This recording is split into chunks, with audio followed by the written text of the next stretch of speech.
بسم اللہ الرحمن الرحیم. In the name of Allah, the Beneficent, the Merciful. السلام علیکم ورحمۃ اللہ وبرکاتہ. اعوذ باللہ من الشیطان الرجیم. بسم اللہ الرحمن الرحیم. یا ایہا الذین آمنوا لا تکونوا کالذین آذوا موسیٰ لا تكونوا كالذين آذوا موسى فبرأه الله مما قالوا وكان عند الله وجيها. صدق الله العظيم. یہ سورہ احزاب کی آیت نمبر 69 تلاوت کی گئی ہے. چونکہ اس پوری صورت میں آپ نے اس سے پہلے بھی سنا کہ اللہ تبارک و تعالی نے اس بات پر زیادہ توجہ دلائی ہے کہ آپ صلی اللہ علیہ وسلم کو کوئی کسی طرح کی تکلیف نہ پہنچائے، بالخصوص آپ کے کسی امتی سے کوئی ایسا کام نہ ہو جس سے آپ صلی اللہ علیہ وسلم کو تکلیف پہنچے، آپ غمزدہ ہوں.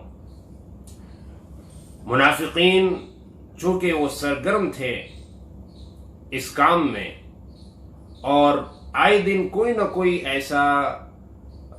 ایسی بات وہ کہہ دیا کرتے تھے جس سے آپ صلی اللہ علیہ وسلم کو تکلیف ہوتی تھی، آپ کی تکلیف کا باعث وہ بات بنتی تھی. تو اس لیے اللہ تبارک و تعالی نے بالخصوص اس بات سے روکا اور اپنے تمام بندوں کو آگاہ کر دیا اس بات سے کہ نبی کو تکلیف پہنچانا اپنے آپ کو گویا کہ ہلاکت میں ڈالنے کے مترادف ہے. اسی لیے یہاں اس آیت میں اللہ تبارک و تعالی نے حضرت موسیٰ علیہ السلام کے واقعے کا ایک مختصراً تذکرہ کیا اور موسیٰ علیہ السلام کی مثال دے کر اپنے بندوں کو اللہ تبارک و تعالی نے یہ باور کرایا کہ نبی کو تکلیف پہنچانے سے نبی کا کوئی نقصان نہیں ہے. اگر تم نے نبی کی شان میں گستاخی کی، اس سے میرے محبوب نبی کی شان میں کوئی فرق نہیں آئے گا، لیکن تمہاری دنیا اور آخرت دونوں تباہ ہو جائیں گے. یہ بھی اللہ تبارک و تعالی کی ایک شفقت ہے، اللہ کی محبت ہے اللہ کے بندوں کے ساتھ کہ اللہ تبارک و تعالی ان کو ان کا نفع اور نقصان سمجھا رہے ہیں کہ نبی کی مخالفت سے نبی کا کچھ ہونے والا نہیں، اس لیے کہ نبی کا محافظ تو اللہ تبارک و تعالی ہے. اس کی جان، مال، عزت اور آبرو، ہر چیز کا محافظ اللہ تبارک و تعالی ہے. اس لیے اللہ فرماتے ہیں کہ یا ایھا الذین آمنوا لا تکونوا کالذین آذوا موسیٰ. یا اللہ بالخصوص ایمان والوں سے خطاب فرما رہے ہیں، اس لیے کہ جو ایمان نہیں لائے وہ تو ویسے ہی اپنی دنیا اور آخرت تباہ کیے بیٹھے ہیں، لیکن جو ایمان لا چکے ہیں کم از کم وہ تو اس بات کا مکمل طور پر خیال رکھیں، مکمل طور پر اس کی احتیاط کریں کہ اللہ کے لاڈلے نبی، آخری نبی محمد مصطفیٰ صلی اللہ علیہ وسلم کی شان میں ذرہ برابر کوئی گستاخی ان سے نہ ہونے پائے. اللہ پاک نے آپ کی جو شان بنائی ہے، اللہ رب العزت نے آپ کا مقام اور مرتبہ جو بنایا ہے، اللہ کے بعد سب سے بلند و بالا، سب سے اونچا مرتبہ، سب سے اونچا مقام، عالی مقام اللہ کے آخری نبی، لاڈلے نبی محمد مصطفیٰ صلی اللہ علیہ وسلم کا ہے. اگر خدا نہ خواستہ کوئی آپ کی شان میں گستاخی کرتا ہے، آپ کو اذیت پہنچاتا ہے، تکلیف پہنچاتا ہے، چاہے وہ کسی بھی طرح سے، اپنے کسی عمل سے یا اپنی کسی بات سے، جیسے بہت سارے لوگوں نے حضرت عائشہ رضی اللہ عنہا پر تہمت لگا کہ آپ صلی اللہ علیہ وسلم کو تکلیف پہنچائی. حضرت زینب بنت جحش رضی اللہ عنہا سے جب آپ نے نکاح کیا تو بہت سے لوگوں نے اس پر طعن و تشنیع کی. ایک دفعہ مال غنیمت آیا اور آپ صلی اللہ علیہ وسلم نے اسے تقسیم کیا تو کسی نے آ کر کہا کہ کسی نے ایک بات کہی کہ یہ تقسیم صحیح نہیں ہوئی، جب اس کی خبر آپ صلی اللہ علیہ وسلم تک پہنچی تو آپ اتنے ناراض ہوئے کہ ناراضگی کے آثار آپ کے چہرے پر نمایاں نظر آ رہے تھے، لیکن آپ نے اس کو ضبط کیا، یعنی برداشت کیا، اور آپ نے فرمایا کہ موسیٰ علیہ السلام کو اس سے بھی زیادہ تکلیفیں پہنچائی گئی جتنی تکلیف یہ مجھے پہنچا رہے ہیں۔ آپ صلی اللہ علیہ وسلم کو کفار و مشرکین کی جانب سے، منافقین کی جانب سے جسمانی تکلیفیں بھی پہنچی ہے، دماغی ذہنی تکلیف بھی پہنچی ہے، اور آپ صلی اللہ علیہ وسلم پر ایسی طعنہ کشی ان لوگوں نے کی کہ آپ غم کے اندر مبتلا ہوئے، اور وہ باتیں بہت ہی زیادہ آپ کے لیے تکلیف کا باعث بنی۔ تو اس لیے اللہ تبارک و تعالیٰ فرما رہے ہیں کہ ایمان والو تم بچ کے رہو، ان منافقوں کی باتوں میں آ کر ناگہانی انجانے میں تم سے کوئی ایسا کام نہ ہو جائے جیسے موسیٰ علیہ السلام کو تکلیف پہنچائی تھی بنی اسرائیل نے، کالذین آذوا موسیٰ، جیسے موسیٰ علیہ السلام کو تکلیف پہنچائی۔ موسیٰ علیہ السلام کو بنی اسرائیل نے کیا تکلیف پہنچائی تھی؟ اس آیت کریمہ کی تفسیر خود اللہ کے نبی صلی اللہ علیہ وسلم نے کی، جس کا ذکر بخاری اور بخاری شریف میں اور حدیث کی دوسری کتابوں میں بھی ہے۔ آپ صلی اللہ علیہ وسلم نے فرمایا کہ موسیٰ علیہ السلام بہت ہی باحیا آدمی تھے، بہت ہی شرم والے آدمی تھے۔ جب غسل کیا کرتے تھے، تنہائی میں کیا کرتے تھے، وہ اس بات کو پسند نہیں کرتے تھے کہ ان کے جسم پر کسی کی نظر پڑے۔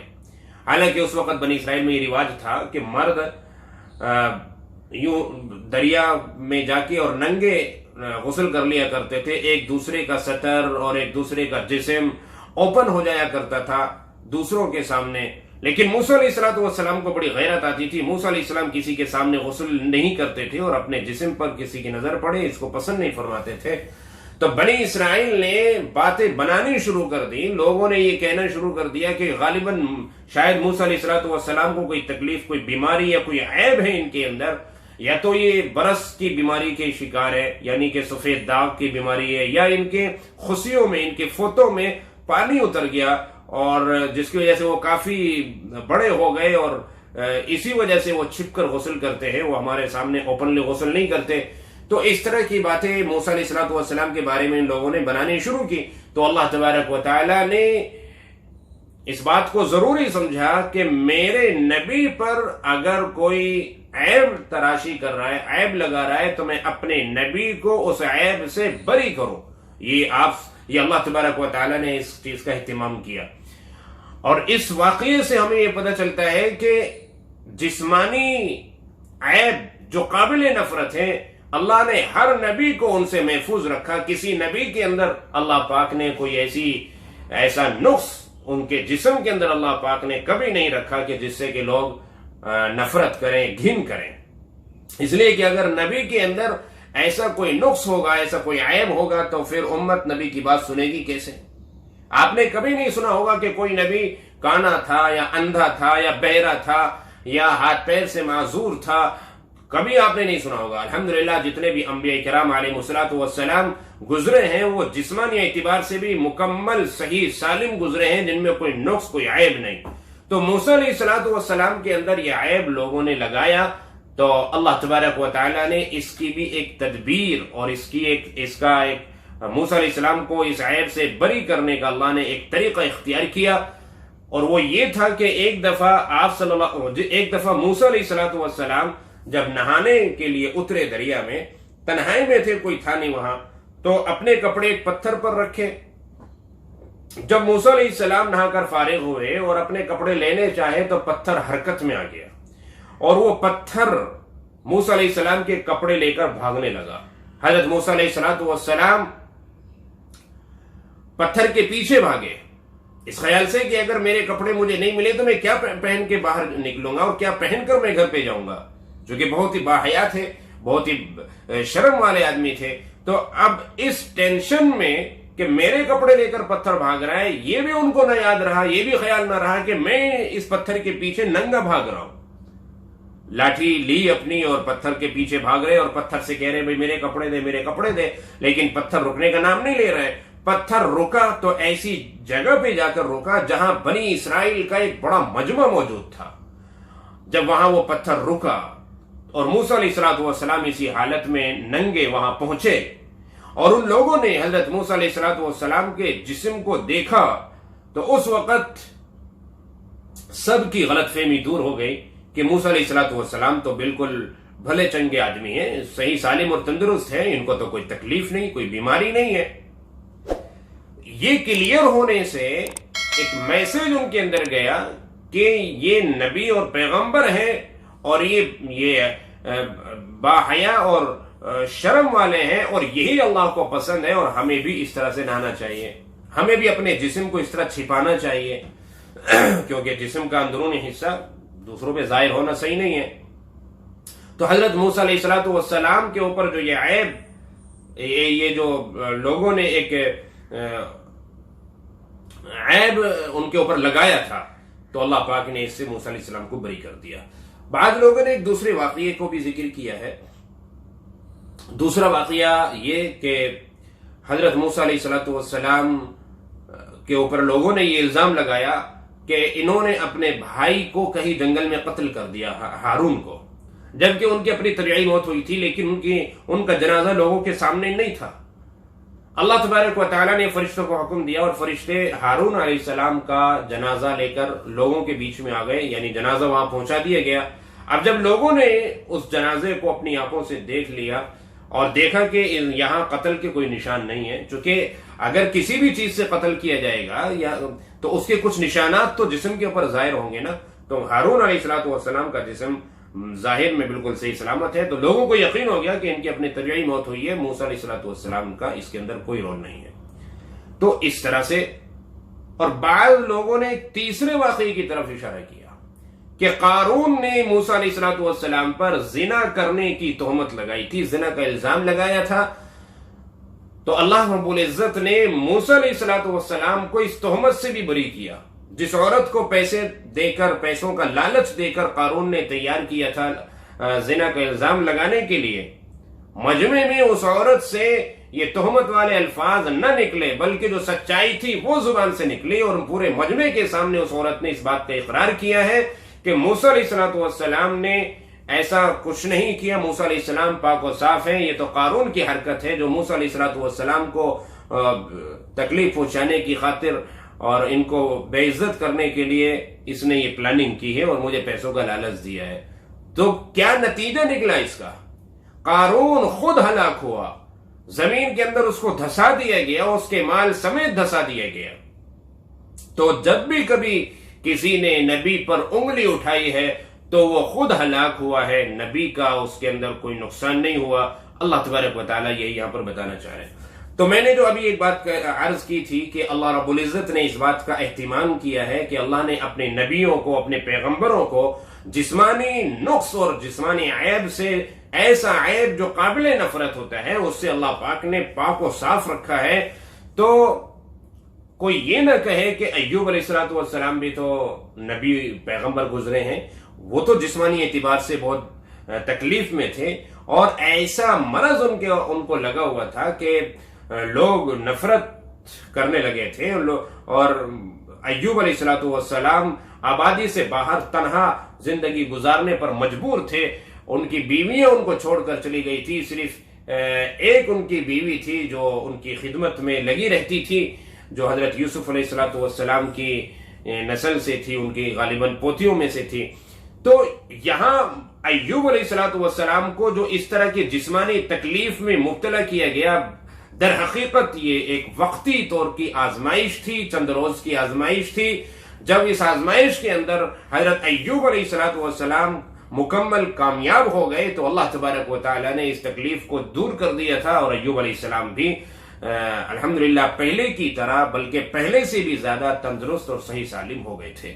تو یہ کسی کو شبہ نہ ہو کہ ایوب علیہ السلام کو کیسے اللہ پاک نے جسمانی نقص اور جسمانی عیب کے اندر مبتلا کیا. یہ آزمائش تھی، کوئی عیب میں مبتلا کرنا مقصد نہیں تھا.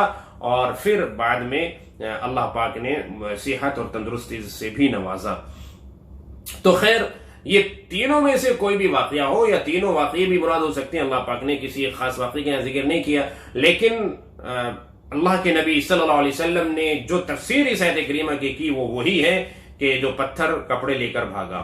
اور جب موسیٰ علیہ الصلوۃ والسلام نے اس پتھر سے وہ کپڑے لے لیے بھرے بازار میں، مجمع میں، تو جو لاٹھی ہاتھ میں تھی وہ اس لاٹھی سے مارا بھی پتھر کو، اور روایتوں میں آتا ہے کہ پتھر پر 4 یا 5 نشان بھی پڑ گئے تھے اس مار کے.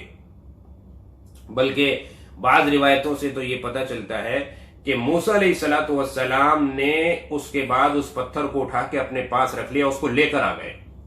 اور یہ وہی پتھر تھا جس کا ذکر قرآن میں دوسری جگہ بھی آتا ہے کہ میدان تیہ میں جب 40 سال بھٹکتے رہے بنی اسرائیل، موسیٰ علیہ الصلوۃ والسلام بھی ان کے ساتھ موجود تھے، تو جب بھی کبھی انہیں پیاس لگتی تھی اور پانی موسیٰ علیہ السلام سے وہ لوگ طلب کرتے تھے، تو موسیٰ علیہ الصلوۃ والسلام اس پتھر کو جو ان کے ساتھ ہوا کرتا تھا اس کو نیچے رکھتے اور اس میں اپنا عصا مارتے تو 12 میٹھے پانی کے چشمے جاری ہو جایا کرتے تھے کہ 12 خاندان بنی اسرائیل کے ہر خاندان اپنے چشمے سے پانی پی لے. تو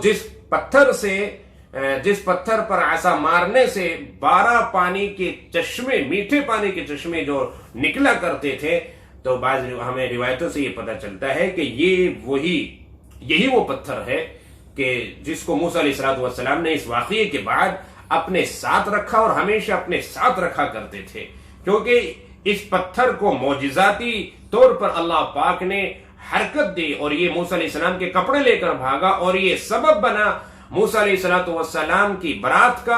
اور جو الزام، جو عیب جو انہوں نے کی تھی بنی اسرائیل نے موسیٰ علیہ الصلوۃ والسلام کے اندر ایک نقص نکالنے کی کوشش کی تھی، اللہ نے اسی پتھر کے ذریعے موسیٰ علیہ السلام کو بری کیا. تو بہرحال اللہ رب العزت فرماتے ہیں کہ لا تکونوا کالذین آذوا موسیٰ، اے ایمان والو تم ان لوگوں کی طرح نہ بننا جنہوں نے موسیٰ علیہ الصلوۃ والسلام کو تکلیف پہنچائی تھی. یعنی تم ایسے نہ بننا کہ تم بھی اپنے نبی کو کوئی بات ایسی کہو کہ ان کو تکلیف پہنچے. ہمیشہ ان کی تعظیم کا اور تکریم کا خیال رکھنا تمہارے لیے بہت ضروری ہے. فَبَرَّأَهُ اللَّهُ مِمَّا قَالُوا، اللہ پاک نے موسیٰ علیہ السلام کو بری کر دیا اس عیب سے، موسیٰ علیہ السلام کو بری کر دیا اس الزام سے جو تراشا تھا انہوں نے، جو لگایا تھا موسیٰ علیہ السلام پر. وَكَانَ عِنْدَ اللَّهِ وَجِيهًا، اور موسیٰ علیہ السلام اللہ کے نزدیک بہت ہی یعنی ایک حیثیت والے، آبرو والے شخص تھے. یعنی ایک حضرت موسیٰ علیہ السلام کی معمولی حیثیت نہیں تھی، اللہ تبارک و تعالیٰ کے نزدیک بڑی حیثیت والے تھے حضرت موسیٰ علیہ السلام، معمولی آدمی نہیں تھے. بعض مفسرین نے اس وجہ کی تفسیر کی ہے کہ مستجاب الدعوات تھے، یعنی جو یہ دعا مانگ لیں اللہ پاک اسے فوراً قبول کیا کرتے تھے. ایسے تھے موسیٰ علیہ السلام. اللہ کے نزدیک موسیٰ علیہ السلام کا مقام اتنا بلند و بالا، اتنا بڑا تھا کہ جو یہ کہہ دیں فوراً اللہ پاک اسے مان لیا کرتے تھے. کتنے سارے واقعات ہیں. موسیٰ علیہ السلام نے دعا مانگی، اللہ نے قبول فرما لی، جو دعا مانگی وہ اللہ نے قبول فرما لی. یہاں تک کہ نبوت جو کسی کی سفارش پر اور کسی کے کہنے پر نہیں ملتی، اللہ پاک نے موسیٰ علیہ السلام کے کہنے پر، ان کی سفارش پر ان کے بھائی ہارون کو نبی بنا دیا. ایسے مستجاب الدعوات تھے. موسیٰ علیہ السلام کا یہ مقام تھا اللہ تبارک و تعالیٰ کے یہاں. تو بہرحال اس آیت کریمہ کے اندر یہی سمجھانا مقصد ہے کہ کوئی بھی ایمان والا، کوئی بھی امتی اپنے یعنی اللہ کے آخری لاڈلے نبی محمد مصطفیٰ صلی اللہ علیہ وسلم کی تکلیف کا سبب نہ بنے، نہ اپنے کسی عمل سے، نہ اپنے کسی قول سے. زبان سے بھی کوئی ایسی بات کبھی نہیں نکلنی چاہیے. اور زیادہ سے زیادہ ہم درود پاک بھیجتے رہیں آپ صلی اللہ علیہ وسلم پر. جتنا زیادہ درود پاک بھیجیں گے اتنا زیادہ محبت کا اظہار ہوگا. اللہ تبارک و تعالی ہمیں عمل کی توفیق عطا فرمائے. زیادہ سے زیادہ اللہ پاک اپنے پیارے نبی، لاڈلے نبی محمد مصطفیٰ صلی اللہ علیہ وسلم کی سچی محبت ہمارے دلوں کے اندر پیدا فرمائے اور ہمیں آپ کی ایک ایک سنت اپنے زندگی میں لانے کی توفیق عطا فرمائے. السلام علیکم ورحمۃ اللہ.